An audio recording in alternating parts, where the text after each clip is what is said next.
All right, so I'm going to hop right to it out of respect for your time. And if people are coming on, totally fine. And they can always catch up after. Okay, so I know that you guys on now know who I am, but just in case there's anybody watching the recording of this afterwards, just want to introduce myself really quick. My name is Athena Concannon. I'm the owner and founder of Achieve with Athena, and I am an online personal trainer and fitness and nutrition coach. And my mission is really to help time-strapped women who feel stuck in their wellness and really feeling like negative thoughts are keeping them kind of back in their health and fitness. I really help these women break free from those thoughts that are holding them back, ditch perfectionism, and really find their fittest selves, their most empowered selves, and fall in love with a fit life that they really enjoy living. So that is what I help my clients to do through my online services, through my coaching programs, one-on-one, group, my membership club, as well as through, my webinars and my monthly chats like this. So if anybody is new tonight to the Bite-Sized Fit Talks, these are monthly chats that I do on relevant topics. So sometimes they are more depending on like what holidays we have going on. Sometimes they're just topics that are coming up a lot for me that I'm hearing from, either my clients or my, people in the industry or friends, people asking me. And I thought it would be fun for February to talk about cardio in honor of Heart Health Month. You guys will quickly realize, if you haven't already, that I love to theme things according to what we have going on. So when it comes to cardio, I get a lot of questions around this all the time. It's one of the most, actually, I think, popular topics that people will come to me about. And there's a lot of confusion about it. I also get asked about it a lot because strength training is my preferred form of exercise, both out of enjoyment for myself. I truly love to strength train, but also in terms of the results that I see in my body. It's what I recommend for my clients as the main form of exercise that will drive body change and achieving that toned look that a lot of women come to me saying that they want. So, I need to have a caveat here. Like if your goal is not to get toned, then you might not need to strength train. Or if your goal is more just getting into a consistent exercise routine, we don't have to worry so much yet about like cardio versus strength training versus this, that, the other thing. Like if your goal is consistency, then you might be at a different point. But a lot of times what I hear is I've been working out, I am consistent, and I'm not seeing the changes that I want. And so that's kind of what I want to focus on a little bit tonight. I also get a lot of questions around cardio because even though my preferred form is strength training, like I am a group fitness instructor, I do teach a lot of cardio classes. So it's kind of like, where's the balance? I love taking classes myself. So it's like, how do you fit it all in without overdoing it too? So, is cardio good for you? Does cardio have to be given up if you start a strength training routine? All these things are questions that I can certainly speak to and address tonight if you want to ask anything further while we're live. Okay, so let me start again by saying that cardio is not useless. No way. There are a lot of trainers out there, and especially as strength training has really developed in popularity, and there's just a bigger focus on that now, especially with women. This really wasn't a focus for women in, even in our lifetime for sure. Definitely not for a long time. I think really only in recent years has it really gotten more, it's become more mainstream and a priority for women to lift weights. So I think that a lot of trainers kind of scoff at it or just say it's useless, you don't need it at all. And that's not true. Again, in the context of fat loss and, building lean muscle, which is another way of saying getting toned, it's not the number one mode that's going to get you that, but it doesn't mean it's useless. So I do think that there are a lot of benefits to cardio. So we'll just run through those really quick. I think that for somebody, again, who might not be consistent yet, or is like really a true beginner with their fitness, looking for a place to get started, cardio has a very low barrier to entry. Okay. It mentally, it might be easier to think like, okay, I'm going to get up and I'm going to start an exercise routine. I'm going to get up and I'm going to try to do a Couch to 5K program that has me alternating between running and walking. Great place to start. Cardio is a great place for people to start. Again, low barrier to entry. It improves our cardiovascular health. It increases stamina. It helps for recovery. So what I mean by that is not necessarily your highest intensity cardio. We're talking about steady state cardio here, where your energy and your effort output is kind of continuous. It's steady. You're not doing this high intensity interval training yet. Okay. So the benefits of that steady state cardio is that it's going to help with your recovery between your higher intensity days. So maybe you are doing a strength training program, you're pushing your muscles. A nice steady state run might help to loosen out your legs. A nice steady state time on the elliptical is going to help you have, it's going to have an active day, but not go totally all out. Other benefits with your cardio, it improves your mood. So many stress relieving benefits for sure. When you just want to like zone out, you want to get a nice sweat, you decrease stress. I said improves mood, increases or improves your mental clarity or your focus. And a lot of times cardio is it's the activities that we love to do.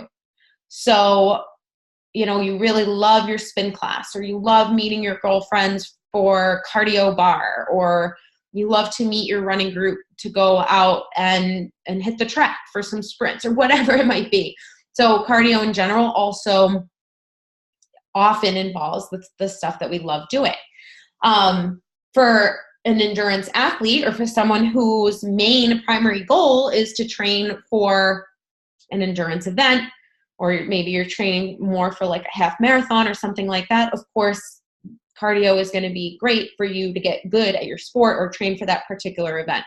So like anything, I never am going into these things saying black and white, yes or no. Like it always is, it depends. Is cardio good? Yeah, all those reasons are great things. But we got to look at it from both sides. So here is just another example where you have to look at your own fitness and your own routine, your own goals, and become your own body's detective. I say that phrase a lot when it comes to food, like paying attention to what's going on with your cravings and your hunger.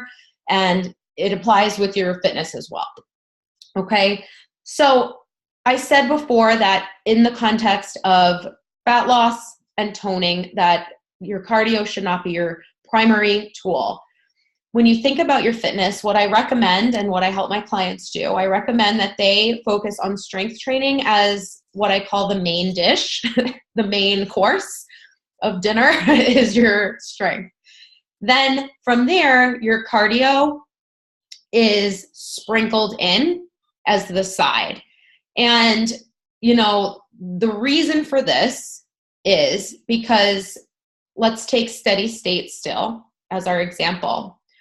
The reason for this is that cardio is not going to help build or maintain any muscle. So that means you're not going to get the calorie afterburn from those steady state cardio routines that lifting weights will get you, or that some interval cardio work might get you. And we'll get to that interval stuff in a minute.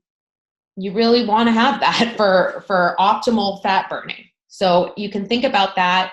If you are on a treadmill, for example, for 20 minutes, going at the same pace, you're burning calories, yes, in the moment, but after you hop off that treadmill, your calorie burn is over. Whereas if you are doing a different type of cardio, more of that high intensity interval training, or you are lifting weights, you are burning calories in the moment and you're burning calories afterwards for a while.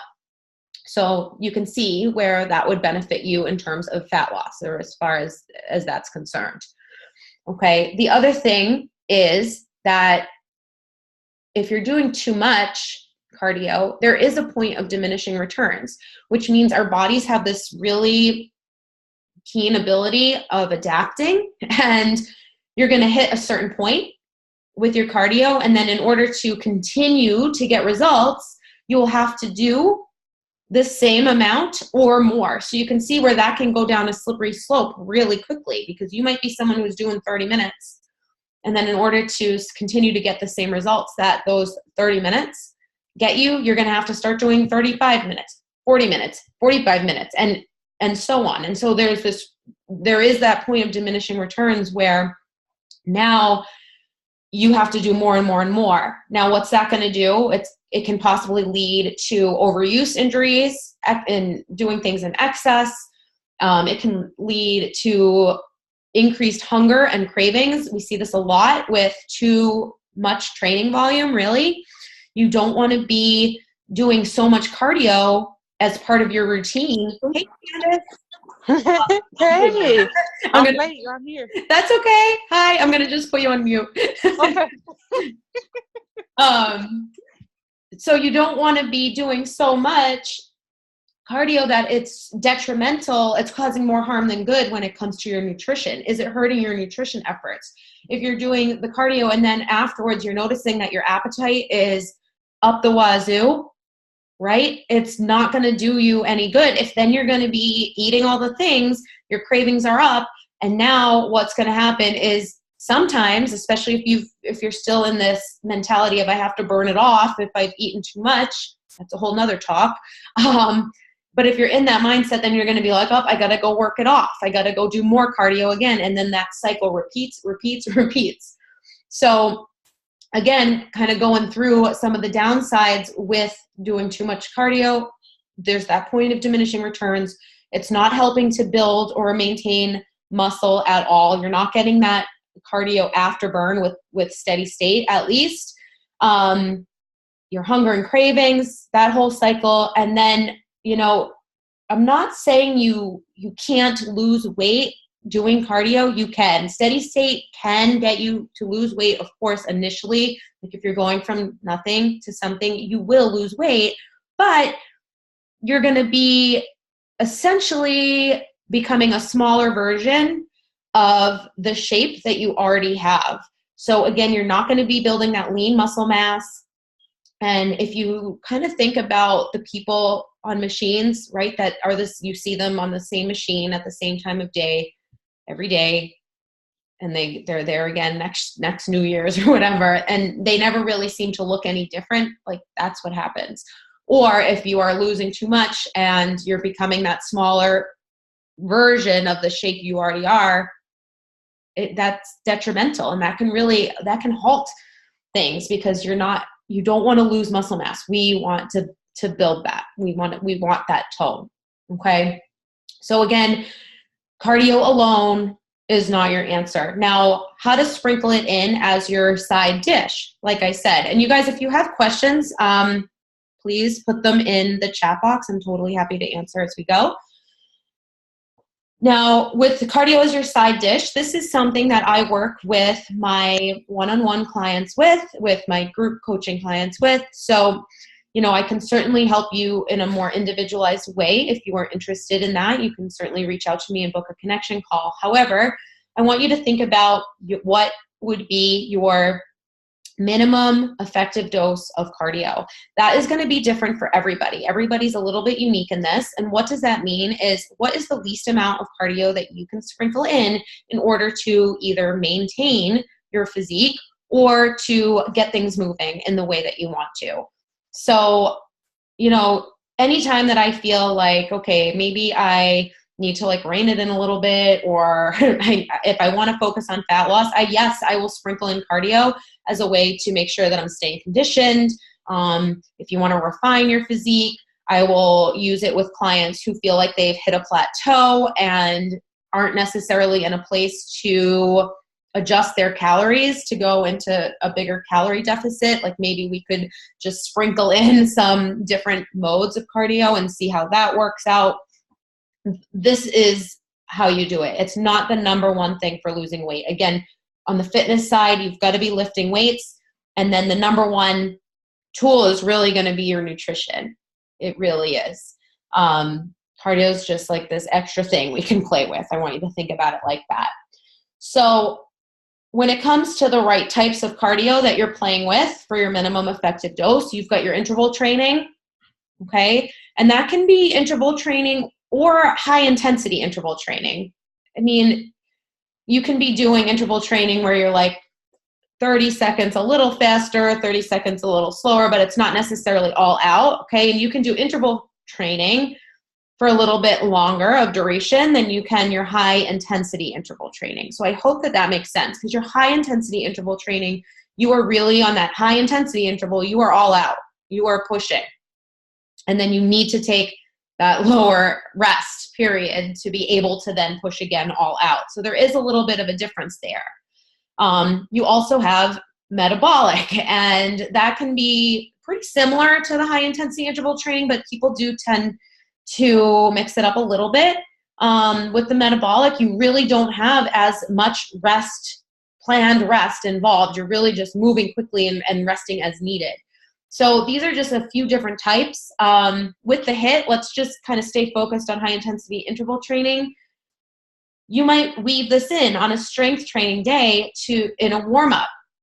You might do that as a warm-up. 10 to 15 minutes before you lift. That's a great way to weave that in without needing like a whole other cardio day.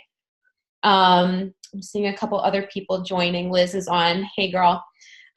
So that's another way, again, as a warm-up. You could do HIIT as a standalone. You could do HIIT as a finisher. I often will do HIITs as finishers and also program that for my clients. Again, so you don't have to do a whole nother day in the gym just for cardio. That's one way you can think of doing that.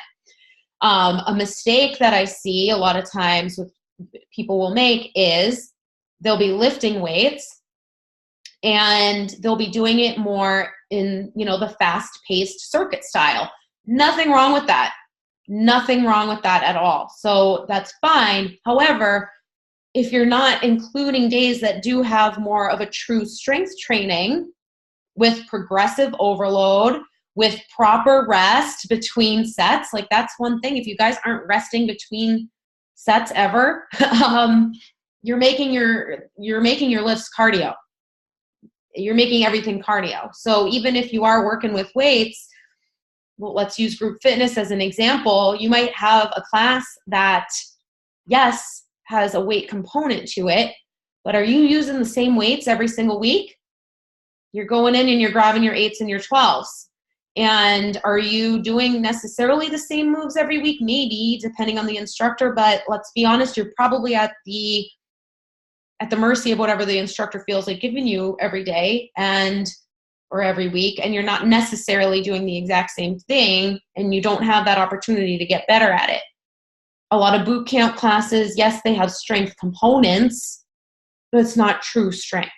So, I'll give you guys an example with some of my clients. Like everyone's a little bit different, so I can't really speak to you, but maybe your strength work is going to be more of a strength tri-set at the beginning. You have 3 strength moves that you're really focusing on, and then your cardio is more of that faster paced circuit, still using weights, minimal rest at the end. But those first 3 moves, you're taking like a minute of rest in between. Like that's just one example, okay, of how to kind of differentiate between the two. A lot of the classes, and not to knock them, they have their time, they have their place. And like I said, I am a fitness instructor. I love taking classes myself, but a lot of times we really put too much emphasis on how sore we can get, how sweaty we can get. And we're not necessarily putting enough focus on that progressive overload. And that comes with your reps, with your sets, and improving not necessarily just the weight, although yes, I want to encourage you guys to challenge your load, but making something about the move a little bit harder. Reps, sets, load, maybe it's slowing it down, playing with tempo, playing with elevation, so many things. That's a whole nother talk too. Getting so many ideas for other talks here. Any questions so far, you guys, on this? I know I'm just kind of throwing a lot right at you. Break for a sip of water. So, again, this is something that you want to just think about for yourself. Look at your week as a whole. How many times are you really getting in too much cardio? Maybe. If if your physique isn't changing? How many times are you maybe doing weights that is more of a cardio-based weight class or weight workout and isn't actually strength? How can you start playing a little bit with moving things around so it's not so cardio heavy? The other piece of this, guys, is if you are incorporating the HIIT work and, more of that metabolic work, you also need to make sure you're prioritizing your recovery and your rest. So even though, yes, those are going to be more effective types of cardio, they're not going to be effective if you're doing them 6 to 7 days a week, and you need to make sure that you are sprinkling in that steady state. That steady state has its time and place. Like I said at the beginning, it's great. It's a great option for your recovery, your active recovery day. Hop on an elliptical, just kind of use it as a way to keep your body moving, that sort of thing. Make sure you're getting in your leisure walks, make sure you're getting in stretching. You have to balance out that HIIT, again, with that more restorative. So far, let's recap. Cardio, not useless. We went through all the pros. We went through some of the downsides, and we went through a few different types of cardio between steady state, interval, HIIT, and metabolic, and just a few different ways that you might start weaving those in. Okay. Now, I don't want you to get off of this training and feel like, oh my God, I have to stop going to spin class. Not true. But maybe spin class isn't 5 days a week, and maybe spin class is more like 2 to 3. And then where is your strategic strength work going to happen along with spinning? If you're a runner and you love it, you don't have to stop running. But how are we going to make that work for you so you get to still do the runs that you want? You still get to train for the events that you're doing, half marathon, 5K, whatever it is, but you're cross training so that you don't get injured, and so you can still make sure that you are getting that strength work in. Okay, I have a lot of clients who love to run. I also have a lot of clients who hate to run, and so they don't have to. You don't have to do it. You don't have to do that to lose weight. Now, I also wanted to talk tonight a little bit about indoor cardio options for the cold winter months, because I don't know about where everybody's calling in from, but I do know some of you here are in Boston with me, and it's freaking cold out. It's cold. It's like just started to snow. It's dark in the morning, and I don't know about you again, but I'm a pretty big wimp when it comes to winter weather. I don't really want to be outside running in ice. I don't really want to be freezing. It's just not for me. Some people really love to do that in the winter, and if that's you, all the power to you, but it's not for me. So I wanted to give you guys some ideas, because it's really, let me backtrack a second. I really like in the warmer months using my cardio time outside as a way to also get outside and enjoy the nice weather at the same time, whether it's doing sprints at a track, meeting a friend for that kind of workout, or if it's, going to a stadium and doing some stairs for my conditioning, that kind of thing. I love to be outside, or, doing one of those more interval-based workouts, like on a park bench where I'm getting my heart rate up and not really doing strength training, doing more like strength cardio, right? I love using that stuff outside, but in the winter, it's just not as much of an option for me. So if you have access to a gym and that is an option for you, I want to recommend that you play around with some machines that maybe you wouldn't otherwise. The rowing machine is an awesome option. I think that that's a great way a great tool to incorporate into some interval workouts.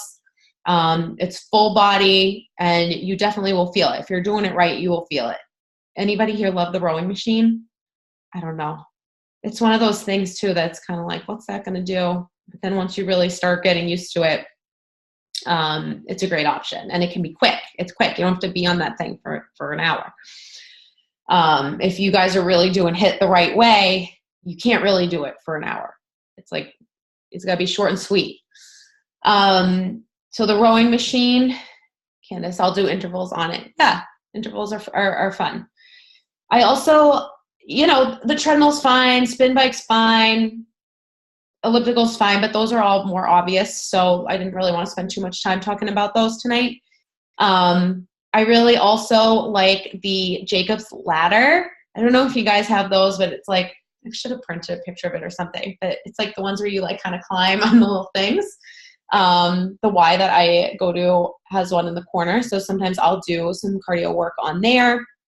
And then you can also take advantage, you guys, of things like ropes, rope slams, things like medicine balls. I love the Dynamax balls that you can do like a really big ball slam with. That kind of stuff is cardio, even though it's not a machine. So you can structure an interval workout just like you would on a rowing machine or a treadmill. You can structure an interval workout with things like ropes and balls. Maybe you have some of those in your house.